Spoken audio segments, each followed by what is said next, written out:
Welcome to Pagan Coffee Talk. If you enjoy our content, please consider donating and following our socials. Now, here are your hosts, Lady Alba and Lord Knight.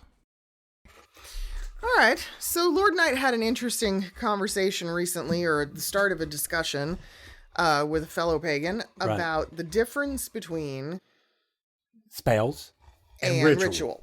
Okay. All right, because there seems to be a little confusion there, that because some people want to think rituals are spells and spells are rituals. Oh, that's interesting. All right, I've seen that more and more times where let's do a ritual and they go through the whole thing and it's a cast a circle. Now we're going to do a money spell. Or we're going to do this spell or what? And I'm like, that's not a ritual, that's a spell. Can you do both? You can do both. Yeah, of course. But these, to us, well, at least to me, I see these as two separate things. I see what you're saying, too. I think a lot of people do spell work and call it a ritual. Right. Okay, this is interesting. Yeah, that makes sense. God, see, that's funny. I've always seen them as separate things. I have, too. Yeah. Okay. Well, where do you want to start? So I think the best place to start is how would we define a spell versus a ritual? Yeah. Okay. So a spell or a magical working, to me, right? It can happen anywhere, anytime, any place, and there's no circle construction. No, you're not casting circle. You're not calling. You're not necessarily calling on deity. Right. You are not calling quarters, that's for sure. No. You may or may not be at an altar. Last spell I cast, I believe I was in my car. And it was a light. That's what I mean. That's what I'm saying. It's not... Yeah, spells and magical workings can happen absolutely anywhere, anytime. I mean, okay, if we want to get technical... This is the irony, right? If we want to get really technical, I spill the salt, I throw some over my shoulder. Congratulations, you just did a magical working. Right. You know? It's supposed to scare the demons away. Yeah. You know, anything folklorist, anything superstitious in nature, anything, any things that are supposed to ward. Right. Again, anywhere, anytime. Technically, every time a Christian crosses themselves... In our eyes, they're doing a spell. That's a spell. That's a symbol of protection. Yes. That's a basic magical working. Yeah. But it doesn't mean it's a ritual. So, let's talk. What is a ritual? Now, we believe that a ritual requires a circle. Mm-hmm. You have to construct this. Now, yes, we do use magic to construct the circle. Correct. But that's all it's used for. Mm-hmm. So it's the construction of sacred space. It is making certain that you have polarities present. Right. Within said circle. The simplest way to look at those polarities for us is male-female. But that's really not what it is. Positive, negative is more appropriate. Yeah. Right. And it is the belief that once we enter in that circle, to me, that we are no longer a part of this world. Yes, we are not here, we are not there. And that this environment gives us the best to connect with deity. Yeah, we have taken ourselves out of space and time, and from a metaphysical standpoint, we have also created a link. Right. To the other side. We are summoning deity, spirit, elementals, any number of... The way we're looking at it, we're summoning all the forces that create a universe. Yeah, I'm trying to say this in a way that doesn't reveal a mystery. Yeah, no, exactly. I'm trying to help, but... Yeah. So, we are a microcosm. Yes. Yeah, we're building a microcosm. And in that moment, we are aware of a handful of things that are important. One, why are they there? Exactly. Why have we invited them there? And And a big one for us, because Life Temple has always been really, really acutely aware of this. How long we gonna monopolize them? Exactly. Yeah. Because I always get a giggle. I thought this crossed my mind, right? The night we observed Samhain. Samhain is always a lengthy ritual, right? It's longer than what is typical. And I remember cleaning up and thinking to myself, it's so funny because, right, it's witches' night, and you've got witches all across the land, potentially summoning and calling forth and having ritual space. And there's that moment where I'm like, good googly moogly, how bored must they be? Right? It's the same thing over and over and over and over again. There must be spirit. They must get a little bit, I mean, again, bored maybe isn't the right word, but I can see where there's a little bit monotonous. Yeah. And the other thing that I find interesting is, of course, at Samhain, we're taking advantage of the fact that the veil is thinner. Right. And I kind of go, and that's a damn good thing, because if it wasn't, we are spreading those forces thin. Oh, God, yes. Hoi. Thin. I mean, because there's too many of us calling on them. Well, there's also considering how much power these forces actually have to be able to do this. So yes, in a weird way, don't fatigue your gods. Don't monopolize their time more than you absolutely have to. And a ritual, the underlying focus of the ritual should always be not about you, but them. It is not, ironically, it is the moment where we say it is not about the within, it is about the without. Right. Because that external, it is a form of worship. It is a form of acknowledgement. It is a form of veneration. It is acknowledging the things that are greater than us. And this is the way we believe that we can connect to these things Yes, better. one of the ways. Yeah, one of the ways that we can connect more deeply with them. And to me, ritual should be a moment where everyone inside of the circle, any participant, walks away feeling like they have something that they can then take into their own practice later, that everyone has been fulfilled. No one should be in circle going, this doesn't pertain to me.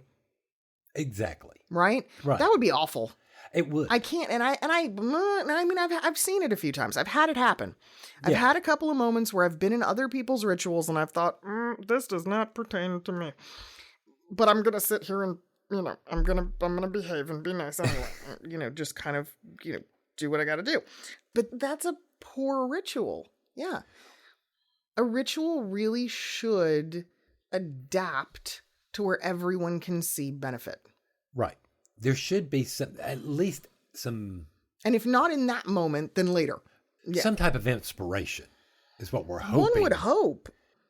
I like to say, because I don't like the inspirational message. I mean, I know that's an important part of religion, but I always see it as a teaching moment, a light bulb moment. Yeah. Right? Is there something inside of this ritual that later, if I am struggling or I'm having a tough time, or I can go, oh yeah, wait a minute.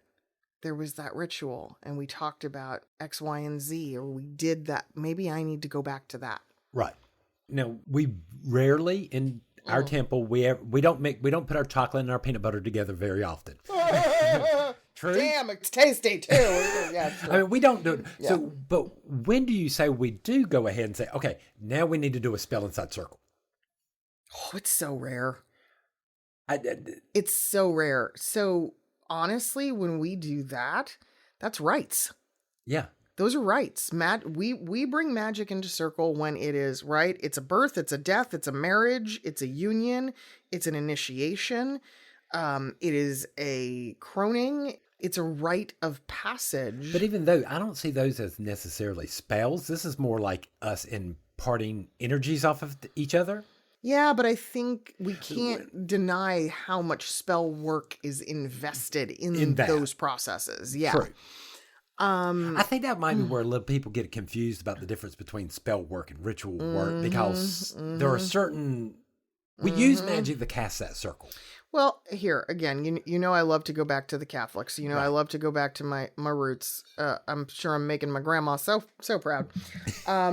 You're a better Catholic as a pagan. Oy vey. I am. Oh, my God. That is so true. I am such a better Catholic as a pagan. That's wild. So, I love that. So, I still have a rosary. I use it, but not the way I was taught how to use it, but that's besides the point. Okay. So, when the priest does the blessing of the body of Christ and the blood of Christ and represents the transmutation, right, of the water into wine, that is magic. Yes. That is a magical act. The ritual is when it is presented to and the participants, right? Yes. Partake. That's the ritual. Yeah. So there's the irony, right? Yeah, magic is 99.9% solo in so many aspects. Just last night, we had full moon, and one of our first degrees is having a little bit of a thing, right? Has a little bit of a family situation that's not even directly hers. It's her brother.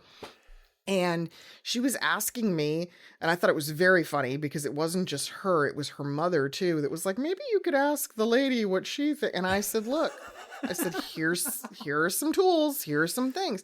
Now, did I teach her a spell? Not really. Not entirely. I mean, but I gave her some options. What she does now is up to her. Now, I'm not going to practice that magic on their behalf. No. I mean, because we all know when you're getting spells done by somebody else, they're not as effective as when you do them yourself. Mm-hmm. Well, that, and to be quite honest, again, this is where sometimes the more knowledge we have, the worse it gets. If I have too much knowledge about the situation, I may deem it unnecessary. Exactly. Or I may say, I don't agree. In which case, my magic would be ill-effective. Exactly. So, it's up to them. I mean, that's, at that point, I mean, they can do whatever. But yeah, they are very different things. And that's fascinating that people are overlapping those. I mean, like I said, there's certain aspects of ritual where I could see where in the world they're like, because this is magic, this makes the whole thing a magical. Yeah. I can sort of understand that argument, but... Well, like, I think for our generation, like, look, The Craft, the TV show. Right. You had 3 women standing around their book of shadows doing workings. Somewhere along the line, it was misunderstood that that's ritual. No, not at all. Those were just group magical workings. Okay. The other thing that I think happened is a lot of folk magics and a lot of, like you think about, Shakespeare and the witches and Macbeth and all that. Early Christians demonized those practices by calling them rites. So it became somewhere along the line confused. People started saying, oh, these are rites or these are rituals of magic. No, they're not. They're just people practicing a folk magic. I mean, and that's not really the same thing. I can understand, where some of that came from. Solitaries. Yes. Solitary practitioners, it gets muddy sometimes. Yes. Yeah, because a solitary, you may be cutting some corners, your ritual work may be shorter, smaller, you may be having to make modifications because you don't have the group activity. Yeah. So it may look like a solitary's ritual work is actually just a magical working, but not necessarily. Yeah, I mean, because my personal rituals that I do are a whole lot shorter compared to what we do at Temple. Oh, yeah, because we can cut right to it. I mean, the funny thing is, most... I don't know about you, this is again, me, but a lot of solitary work that is ritual in nature, we don't even speak out loud. No. We don't need to. What's the point? We know what our thoughts are. We know what the purpose is. We know how to project those thoughts and ideas. We don't need to. It's not like in a group ritual where we have to explain what we're doing. Right. We have to sort of, walk everybody through. And, a lot of that is not for the gods. It's for the people. Oh. Yeah. I mean, you have to tell them, hey, we're going to go down here. You got to give instructions. Yeah. This is how you get to the park. I mean. Yeah. Again, last night's ritual, which was all of 20 minutes? Yeah.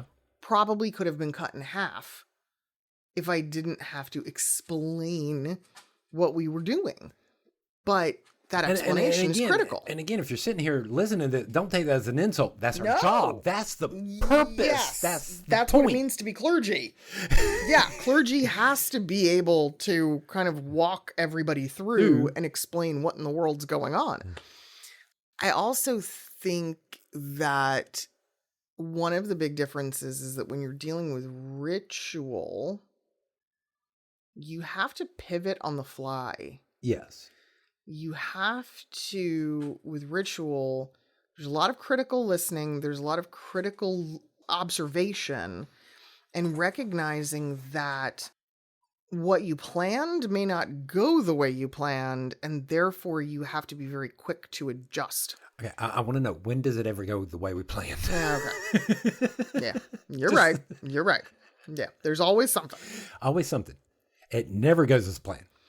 I mean, I don't know about never, but yeah, there's always, there is that idea. And so ritual, look, part of the difference, the way I see it too, is that a magical working, if I'm trying to finagle something and it's really not going, I can just abandon it. Yes. I can just stop and go, I need to regroup that and come back to it or figure it out later. You can't do that with ritual. No. You can't just go, well, that didn't work and just leave circle. You have to adapt and finish it out.